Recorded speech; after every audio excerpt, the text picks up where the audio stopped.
4 PM news network में दोस्तों आपका स्वागत है। मैं हूं आपके साथ राशि ज़हीर। जब दुनिया को और दुनिया के अंदर जितने भी देश हैं उनको अपना अपना स्टैंड लेने की इसलिए ज़रूरत महसूस हो गई है कि अगर अब नहीं बोलेंगे तो आने वाले समय में विपत्तियों से, परेशानियों से और मैं समझता हूँ क़यामत से भी दो चार होना पड़ सकता है।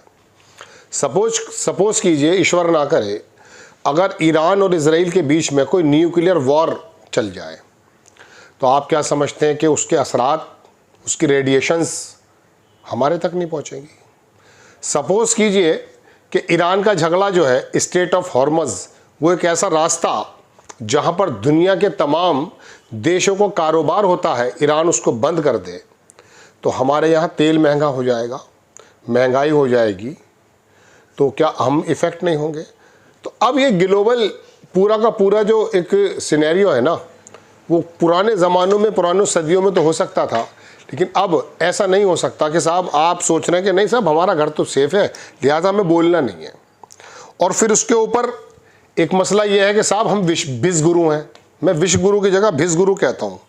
बहुत सारे लोग यही लिखते हैं भिस गुरु, क्योंकि अब मजाक इतनी उड़ने लगी है कि मनमोहन सिंह के बारे में आया करता था। अभी मैं कल सुब्रमण्यम साहब जो अक्सर राज्यसभा के मेंबर हैं, मोदी जी के ख़िलाफ़ हैं, उनको सुन रहा था कि अरे यार वो राजीव गांधी तो मेरे दोस्त हैं। फिर मनमोहन सिंह की जो तारीफ़ें करनी शुरू की उस शख्स ने, उसके मुंह से बहुत अच्छी बातें कम निकलती हैं, ज़्यादातर विवादित बातें उसके मुंह से निकलती हैं।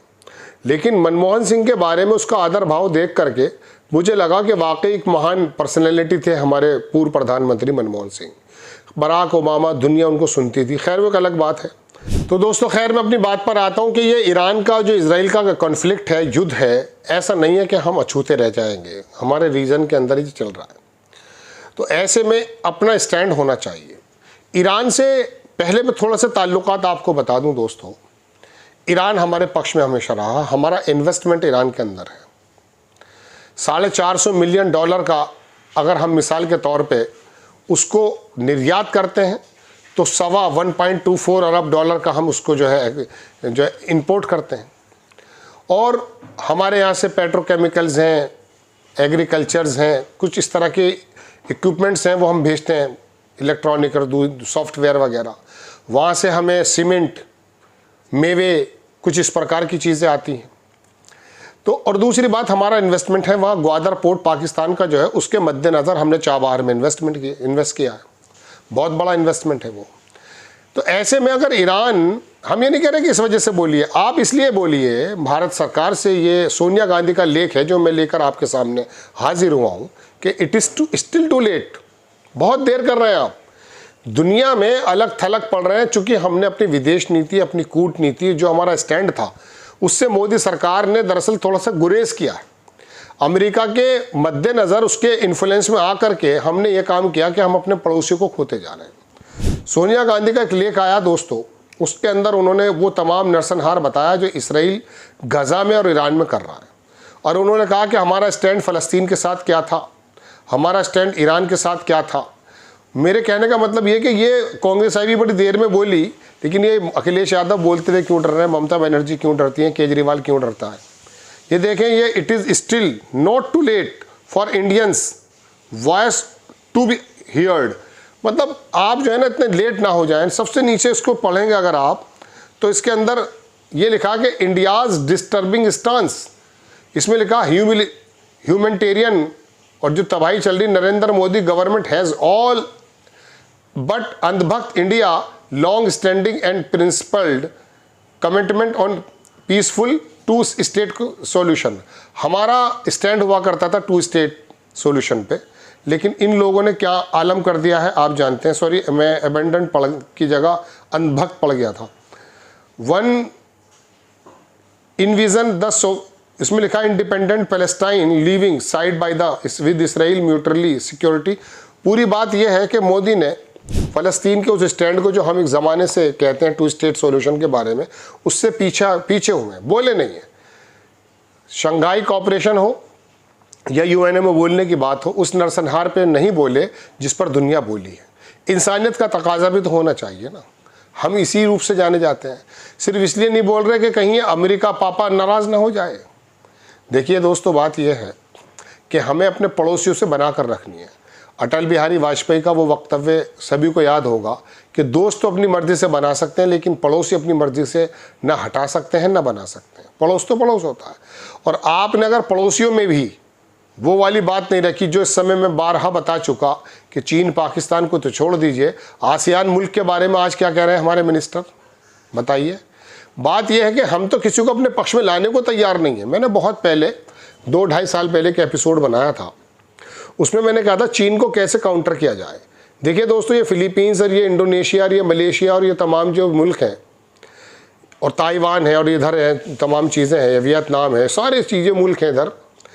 अगर आप इनमें से कुछ को अपनी तरफ अट्रैक्ट कर लेते हैं तो चीन अपना आप गड़बड़ा जाएगा। पाकिस्तान को वो इसी तरह से तो खेलता है हमें लेकर के। अगर हम उसके ताइवान को लेकर खेलने लगे जैसे अमेरिका खेलता है तो होश उड़ जाएंगे। मतलब कभी कभी बैलेंस करना पड़ता है ताकतों को कंट्रोल में लाने के लिए। बहरहाल मैं अपनी बात पर आइए आ रहा हूँ कि सोनिया गांधी ने तो लिख दिया एक लेख, लेकिन ये बाकी तमाम पार्टीज़ के नेता ये लोकल की जो राजनीति कर रहे हैं, मुसलमानों का वोट और हिंदुओं का वोट और बनियों का वोट और पंडितों का वोट और दलितों का वोट, कुछ इस प्रकार से अपनी स्ट्रेटजी बनाते हैं कि इसको कैसे हासिल किया जाए। इस मुद्दे पर आकर ये लोग इसलिए चुप हो जाते हैं कि यार ये मुसलमान तो जो है ना वोट हमें दे ही देंगे। अगर ये ईरान के मुसलमानों की वजह से उनके पक्ष में है या फ़लस्तीन के अंदर मुसलमानों की वजह से उनके पक्ष में है तो इनका तो कोई यारो मददगार है नहीं, ये तो हमें दे ही देगा वोट। लेकिन कहीं ऐसा ना हो कि ईरान को पक्ष लेने से, फ़लस्तीन का पक्ष लेने से ये अपर का समाज और ये हिंदू समाज नाराज़ हो जाए। देखिए, इसमें तो कोई दो राय नहीं कि एक बहुत बड़ी जमात ऐसी बना दी गई है जो फ़लस्तीन के अंदर बच्चों को मरते हुए देख करके अट्टहास लगा रही है, ईरान के अंदर नई नई बातें कर रही है। अब एक बात ये बताइए कि ईरान पर या हमारे उस पर इस फ़लस्तीन पर अगर मासूम लोग मारे जा रहे हैं तो क्या वो इंसान नहीं है? लेकिन चूंकि वो सिर्फ एक मुसलमान है और भारत का मुसलमान उन्हें इसलिए पक्ष कर रहा है, हम बहुसंख्यक वर्ग या हिंदुज़्म को मानने वाला वो तो नहीं करेगा, लेकिन हिंदुत्व को मानने वाला बंदा अगर इस बात को सोचता है, यही टेंडेंसी पार्टीज़ में आ गई है।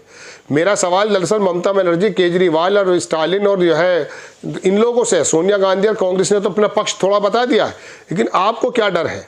आपको डर है कि यादव छूट जाएगा, आपको डर है दलित छूट जाएगा। अरे इतना बेइंसाफ क्यों समझ रखा है आम जन को? आज भी 62-63% लोग हिंदुत्व के खिलाफ वोट करते हैं और जो भारतीय जनता पार्टी को वोट देता है उसके अंदर आधे से ज़्यादा तो मजबूरन देता है, क्योंकि कोई यादव के अंदर बदमाशी कर रहा है, कोई दलितों में बदमाशी कर रहा है, कोई ममता रिजीम में बदमाशी कर रहा है, कोई महाराष्ट्र के अंदर बदमाशी कर रहा है। उनको लगा कि यार ये दम लोग तो बदमाश हैं, किसी प्रकार से आरोप लगते हैं, हम नहीं कह रहे, लोग कहते हैं, लिहाजा ये पार्टी विद द डिफरेंस करके आई है, जो उसने भी धोखा दिया है, उसकी तरफ आ जाते हैं। अब उसके अंदर एक वर्ग ऐसा भी तैयार हो गया कि उन्होंने कहा यार ये मुल्लों के पेच टाइट हो गए। दोस्तों, बात यह है कि चलिए तो आम जन की बात है, लेकिन पार्टी भारतीय जनता पार्टी हुई है, मुलायम सिंह की पार्टी, ये अपने अपने कैडर तैयार करती हैं अपने अपनी मेंटेलिटी के एतबार से।